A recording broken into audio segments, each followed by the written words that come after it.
Once I hit you with that bad space, you ain't coming back. No control, all the let you give me space. Like that, hit you with that bad space, you ain't coming back. Ni howdy y'all, and welcome back to another mobile games video. Today we're gonna talk about some of my top 5 re-downloaded games. This list is gonna be just in a random order. It's not necessarily my top 5 mobile games I've played, but these are games that I've touched and re-downloaded multiple times through the years. And with games being on phone, I've always had a love-hate relationship with them, and what I really want to talk about is like some of the games are super simple and some of the other ones are a little bit more intensive.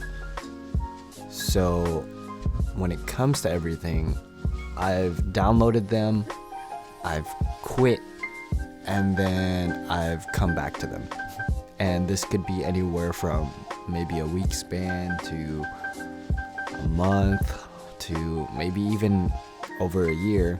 There's some games that I've touched and literally re-downloaded a year later. So let's talk about some of my top 5 that I loop and play. Alright, one of the first games I really wanted to talk about was COD Mobile. It's fun, fast-paced, and it's a console-like experience. Some of the good things about it was there's controller support, so I could literally link up my Xbox controller and play that. I connected with my brothers. You know, they don't really play on the console as much or have a super strong PC, so playing COD Mobile was a way for us to connect, especially because usually when I meet them or go see them, we're out and about, so our phones are the only things that we can really play games on. And then another thing I really enjoy is the ranked mode. When it comes to a lot of games, I like to play competitively, so that is one thing that I really enjoyed, is that there is a competitive aspect to it. And then let's get to some of the cons, because this is basically what I'm going to do throughout the whole video. So I'm going to talk about some pros, I'm going to talk about some cons. And for cons, you have, it's a hefty download. Extremely hefty. Takes up a lot of data on my phone. I've had issues with controller connections, so some controllers work way better than others. Like, I tried a PS4 controller, I've tried my Xbox One controller. I've had issues with trying to connect my Pro controller from my Switch, and some of them work, some of them don't, and then on top of that, they kind of get a little buggy. So without the controller aspect, you know, every free-to-play game is going to have this, so most, if not all, the games on this list are going to have this as a con. So microtransactions. Microtransactions really can be annoying at times depending on the game.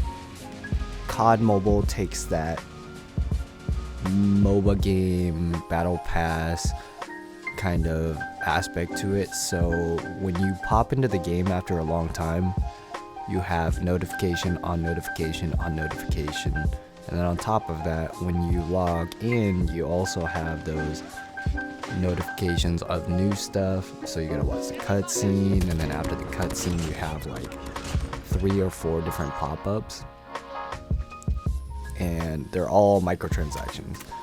Regardless, it can be annoying. And on top of that, playing this game, especially because I have the HD resolution downloaded, so that means that I'm utilizing more of my phone's capabilities. So long play sessions, they actually heat up my phone quite a bit, and you know, playing with it in your hand, if you're playing in handheld, not that great. If you're playing with your phone and a controller, you're not going to really deal with it. but let's say you do need to charge it, your phone's gonna heat up, most likely stop charging, and then your PlayStation just got cut, and you gotta wait for your phone to cool down before you can even charge it. So that's a con 100%. But you also have those toxic players, so even if you're playing in ranked, it's going to be rough because you might have a disconnect, you might have somebody that's being derpy, and yeah, there's just a lot of toxic players, and then sometimes you don't even know if they're a bot. Yeah, that's fun. But all in all, COD Mobile, definitely a fun game that I keep re-downloading, deleting, re-downloading, when I could probably just leave it on my phone, keep it updated, and then just play it again instead of deleting and re-downloading. But yeah, let's move on to the next one. Alright, so I actually featured this game on the last mobile game video that I uploaded, and that will be Clash Royale. So Clash Royale is a spin-off from Clash of the Clans. It's a card-based, fast-paced, super fun, and it's all about deck building. And honestly, the deck building is very fun because you have so many different combinations, so many different strategies to climb the ladder, and there is a ranked system. So they have these arcade game modes that are more casual, which is for mainly the casual players. And when you play the other game mode, you try to climb the ladder. So you win, you get trophies. You lose trophies. And then your rank is kind of based off of that trophy system. And sometimes you'll play people significantly higher, and sometimes you'll play people that are significantly lower. It still tries to keep that balance, but at the same time, if you're not leveling your cards, then you put yourself at a disadvantage, which is the sad part because RNG based, on top of the fact that you have to be good enough to get crates to be able to get cards, and then you have these time limits to open the crates, which kind of sucks. But super fun game, I enjoy it. It is definitely one of the games that I keep re-downloading for kind of nostalgia reasons, but also on top of like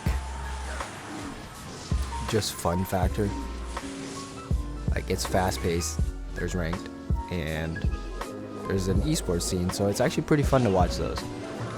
Some of the cons are you have to be consistent, extremely consistent, to be climbing the ladder in this game, because if you're not consistent and keeping up with the meta, you're going to fall behind. I am still playing a deck that I built probably like 8 seasons ago. And is it good? No. Is it mediocre? I would say so. But, you know, I'm playing a deck that I feel comfortable with, and what it all boils down to is play what you're comfortable with. Play what you want to play. But if you're trying to climb the ranks, then yeah, you're gonna have to play the consistency of kind of the meta decks. Climbing the ladder, oh my gosh. So climbing the ladder is pretty rough because you feel demoralized when you get hard stuck. And I mean, some of the issues are the other person is leveled up a lot higher. Like, I was level 11 on my castle, and the other person was level 13 on their castle. So that put me at a huge disadvantage for damage output and all this other stuff. But yeah, climbing the ladder can be extremely frustrating. So taking breaks really helped me out, because if I would have consistently played and kept losing, I would need more than re-downloading re-downloading the game, I'd probably need a new phone, honestly. But moving on to some more, like I said, microtransactions is going to be in every one of these lists. Clash Royale isn't too crazy with microtransactions, but if you really want to progress super fast on an account, especially a fresh one, you can pay for the battle pass, and then on top of the battle pass, you can pay for the gems to get more crates and all this other stuff, even gems to get gold, so then you can upgrade your cards. Because if you're not getting enough gold, then you're not going to be able to pay for the upgrades on your card. But yeah, the microtransactions aren't super crazy as some of the other ones, but if you really want to progress really fast to be able to get those cards, then you're going to pay to, not necessarily pay to win, because it's also skill based. So you can have the best cards in the world, but if you don't know how to play it, you're not doing yourself a service. Let's get to toxic players. In this game, there are a lot of people that are super toxic, either emote spamming or just spamming the in-game chat in general. And then you have some of the people that will get one castle destroyed and just admit defeat. There's gonna be a lot of times where you feel kind of squished in this weird space, because you either are the toxic player, the other player is toxic, or it's just an interesting battle between each other. Like, yes, there is a good mix of players where there's the guy at the end that says good game with me, or there's the guy that likes the emote spam after he destroys me. But yeah, every game's gonna have toxic players. Clash Royale definitely has some toxic players. Let's go. We're gonna talk about Candy Crush. Yo, everyone and their mom knows this game. Super fast, super fun, all about strategy, super simple. This game, I don't know how many times I can download it and play it for a little bit, then quit, just to come back and play it again later. I don't know, this is a good break time game, or I'm sitting on the toilet type game, and it just has a bunch of nostalgia. This game has been out since my era of buying an iPod Touch, because I wasn't cool enough to have an iPhone. But during that time, that was even before they had FaceTime, honestly. But yeah, this game, a lot of nostalgia. That's like the fun factor of it. It's like you played the game before, you pick it up, and you're like, oh, they still have more levels. Oh, let me see how far I can get, and then boom, you get sucked back in. You play the game, and yeah, you keep coming back to it because it's super fun. It's just like playing Bejeweled or any of the other puzzle games. I know it's literally just the nostalgia factor that hits me, because I used to play a lot of these puzzle games as a kid. So Candy Crush will forever be a re-download game on my list. So with cons of this game, it varies, because yes, there are microtransactions. So when you start a level, it'll be like, hey, do you want to use some of your power-ups? And then it's like, no, I think I got this level. And through the level, you usually get like super close to beating it, and you're like, man, I wish I had moves. And then the game's like, hey, if you watch this ad, we'll give you 2 free moves. And it's like, no ads, I'm done. I don't want to do this. Then you do the 2 free moves, and it's like, it puts you in a rock and a hard place. Like, you were so close to finishing, and now you're just like, just about to touch the finish line, and you run out of your last move. And then the game goes, hey, if you pay this much, you can keep going. You can finish this level. You got this. It's like, no, stop hitting me with those microtransactions. And I don't know.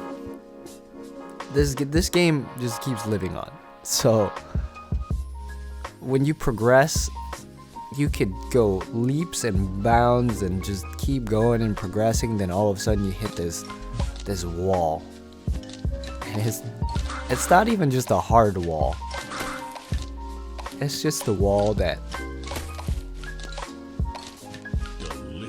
you can't climb over for some reason, and it makes you feel defeated.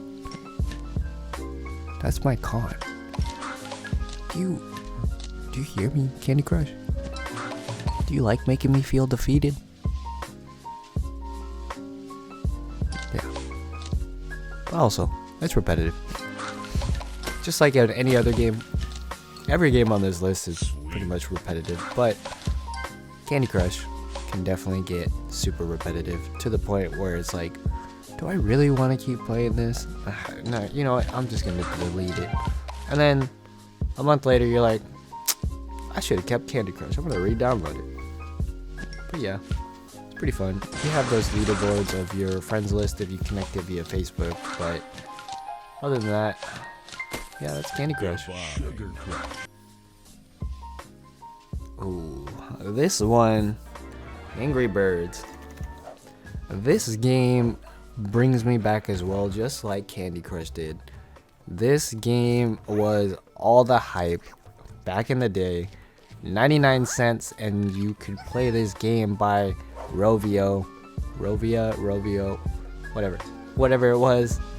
But you could play this game where you slingshot birds at targets, little pigs that stole the bird's eggs or are trying to steal the bird's eggs, and you just cause mayhem. Like, with the short attention span as a kid, that's literally a game that kept my attention for hours on end for no reason. And also, don't forget that this is also a puzzle game.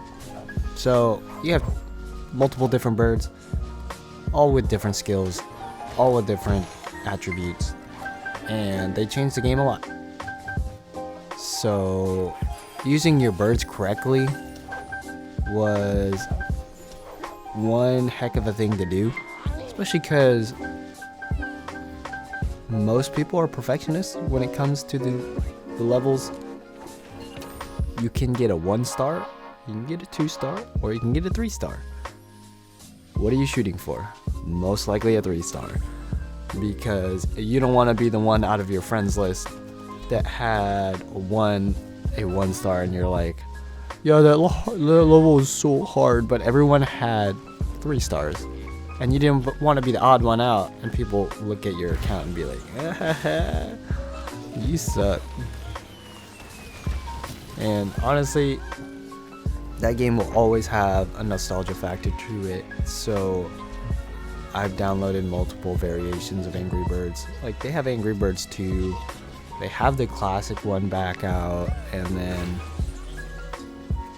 I don't know, there's just a huge nostalgia factor that really hits me. And this game is also pretty similar in the cons. You can get hard stuck on levels. There's a level that I've been stuck on Angry Birds 2. It took me literally 2 days worth of trying, and that was like me attempting it every few hours.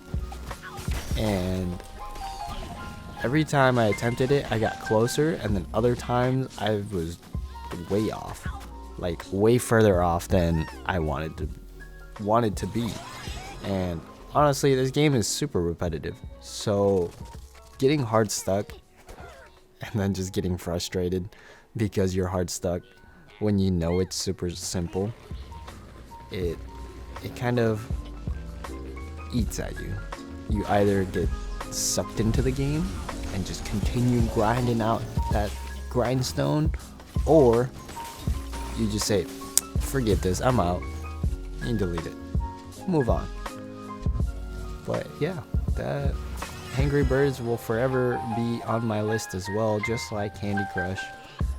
And those games will always have the nostalgia factor, because when I had nothing, those were the games that I was able to play, especially in secret at night under the blanket, just hiding away. You know those good old times. Yeah.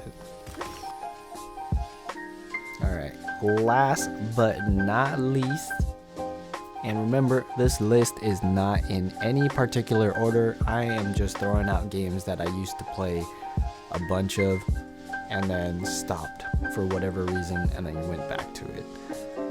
The last on this list of games is the famous Pokemon Go. I've been playing this game since the start, since it came out, and I delete it, I re-download it, I delete it, I re-download it, and at this point I have it just sitting on my phone just in case if I want to play it. And honestly, this game is fun. It's basically an augmented reality game that really immerses two different worlds. You have the digital world, and then you have the real world. So when I'm out and about, especially in new areas, I like to check the Pokestops.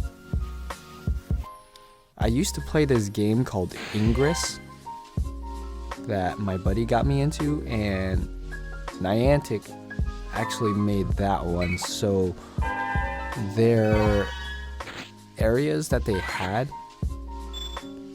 I set up for, or I knew the Pokestop areas because of that.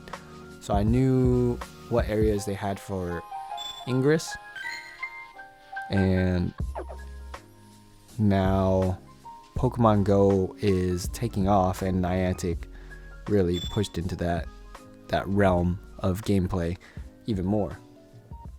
And it's fun, it's outdoor, there's an extremely active community. If you're trying to find people to raid with, or even just talk to about Pokemon Go, or trade, or battle, there's probably a community near you. Like, in my area, there is a group that I'm part of where people actively play and try to connect with each other. It's an extremely fun game when it comes to connecting to your community. And surprisingly, it's a video game that also takes place outside. So with the cons are definitely microtransactions. So even trying to play this game as a free-to-play player, you're going to run out of space. Unless you are grinding to get coins from gyms, which hopefully you're on a team that actually can hold down the gym, aka Team Red, Team Blue, it's not Team Yellow. Unfortunately, I chose Team Yellow just because my favorite color is yellow, but also I wanted to be different. And it's not very common to see a gym taken over by Team Yellow. It's either red or it's blue, and it makes me sad. But with microtransactions being free to play, it makes it hard, because you are going to constantly fill up your storage for Pokemon, You're gonna constantly fill up your item storage, especially when they give you free items. I am overcumbered on my account, so hopefully I showed up on screen, but I have more items than my item bag will let me hold. And in order for me to get more items or be able to spin Pokestops, I have to get rid of stuff. And I hoard in that game. If I see a Pokemon I like, I'll keep multiple versions of them and then check all their stats and then move from there. But it's really hard for me to want to get rid of Pokemon. Really hard for me to get rid of items, especially because I used to use the Go bracelet, but it makes it really hard to be able to continue playing because I run out of storage, because I run out of space. And yeah, the microtransactions don't help because I don't want to spend money just to upgrade my space, just to fill it up again, to have to pay money to upgrade my space more. And I wish there was a lot of different ways to gain coins, so then you can be free to play and continue expanding, because that's the hardest thing, is being able to go to these gyms, being able to hold down those points. And honestly, in a rural area or less populated area, it makes it hard to play Pokemon, just because, you know, there's not a lot of places to go that have Pokestops, or there's not a lot of places that are gyms. And then on top of that, if you want to do a raid, you know, you might have to travel from a mile down the road just for one, and then 2 miles back for a different one. Where in like the city areas, I could walk down the street, there's a gym right there. Walk down the street maybe like 2 blocks and there's another gym right there. And it makes it extremely hard in rural areas or areas that are less populated. So when Pokemon Go was starting out, you know, they used the Ingress stops, and I knew where those were. I knew there weren't a lot. And then when they started populating areas by allowing community feedback and community submissions, it made it easier. And it also, surprisingly, made house prices go up, because people would advertise, there's a Pokestop literally down the road and you don't have to leave your house to spin it. And yeah, it had such a crazy impact on Pokestops and just areas to go. Like, it's a lot better now, but if you live in a less dense area, it's going to be a little bit more difficult, especially with the different types of Pokemon that will spawn. But there have been changes. Other than that, these are the games that I enjoyed and kept playing, re-downloaded, deleted, re-downloaded, played, re-downloaded, deleted. So we'll catch you guys in the next video. Thanks for hanging out with me. If you guys want to talk about mobile games, come in the Discord, say what's up.